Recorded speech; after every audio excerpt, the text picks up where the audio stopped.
L'homme a fait une chute et pris un mauvais chemin. Il est devenu désobéissant ou rebelle. Il est devenu pécheur. Il est devenu une créature pécheresse.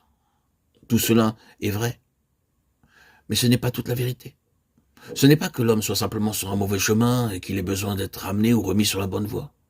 Ce n'est pas non plus qu'il soit la victime d'un mauvais tempérament ou qu'il ait fui pour se libérer d'une loi, suivre ses caprices, se détacher de ce qu'il y a de meilleur en lui. Le retour de l'homme à Dieu et à la vocation et à la destinée que Dieu a voulu pour lui n'est pas seulement le transfert de ses intérêts d'une direction, le moi, le péché, le monde, dans une autre, Dieu, le bien et le ciel.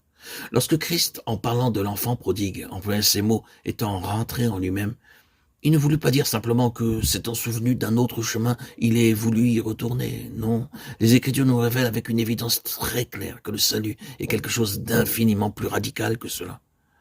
Et c'est ici que se trouve le défaut fatal de tant d'efforts évangéliques et même du ministère des conventions.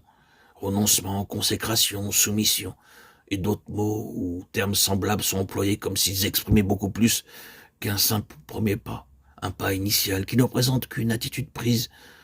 Dieu ne veut pas et la Bible n'enseigne pas que le vieil homme lui soit consacré. Non, le vieil homme doit être crucifié et non pas consacré. Les jeunes gens sont si souvent exhortés à consacrer au Seigneur leur talent, leur énergie, leur capacité, leur enthousiasme.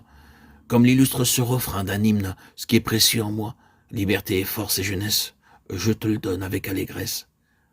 Je le donne avec allégresse à Dieu, à la justice et à toi. Et ces jeunes découvrent à la longue un défaut fatal, une insuffisance et une faillite, dont le mouvement de convention, d'évangélisation est lui-même la preuve la plus grande. Ce mouvement se développe de plus en plus et d'année en année dans toutes les parties du monde. Des centaines de milliers de chrétiens désappointés se retrouvent ensemble à la recherche d'une solution au problème d'une vie non victorieuse ou d'un service inefficace.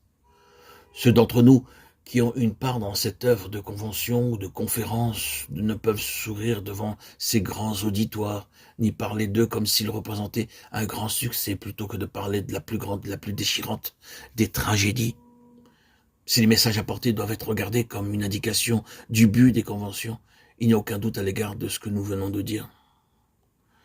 Nous reconnaissons certes un autre aspect aux conventions chrétiennes, celui d'une heureuse communion fraternelle.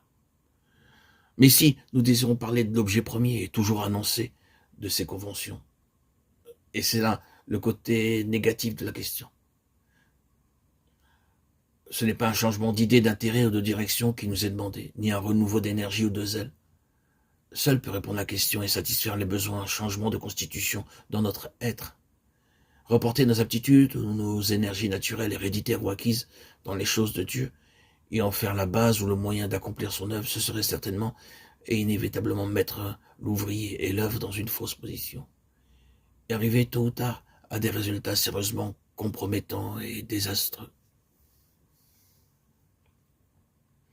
Avant de revenir au commencement de ce qu'a été l'homme, pour voir ce qui est arrivé à son être, il y a une chose que nous ne devons pas oublier. Il est toujours important de ne jamais considérer les questions de la vérité divine séparément comme des sujets isolés, mais de reconnaître toute leur portée et leurs relations.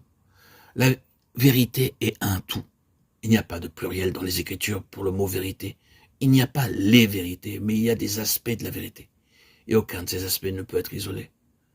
Il est essentiel d'observer le commencement et l'issue suprême de chaque phase de la vérité. Il faut ensuite nous souvenir définitivement que dans les Écritures, la vérité est progressive. Au début, les questions ne sont pas exposées complètement ni précisément. Elles laissent pressentir quelque chose de plus. Ce n'est que lorsque nous approchons de la fin que nous trouvons des déclarations plus complètes, à la lumière desquelles il nous faut considérer tout ce qui avait précédé. Prenons par exemple la doctrine de la Trinité divine. Ce n'est en réalité pas avant le temps de Christ qu'elle nous est définitivement et pleinement révélée, comme dans l'évangile de Jean, chapitre 14 à 16. Et ce ne sera pas avant la venue du Saint-Esprit qu'elle sera comme connue en expérience. Il en est de même du sujet qui est devant nous. La nature ou l'être de l'homme en tant qu'esprit, âme et corps ne nous est pas définitivement exposé avant que nous soyons dans le Nouveau Testament. Mais il y a beaucoup d'allusions et même de déclarations fragmentaires qui ont été faites à ce sujet de tout temps. L'explication de ce fait est une part de toute notre étude, car il signifie qu'il n'a pas été possible à l'homme de connaître les choses de Dieu de manière adéquate et vitale avant l'ère du Saint-Esprit, comme une réalité demeurant en nous, avec tout ce que cela signifie. C'est donc vain de faire de la Bible un livre de texte ou un manuel de sujets à étudier comme tel. Car maintenant, avec toute la révélation du Nouveau Testament, nous pouvons remonter jusqu'au commencement.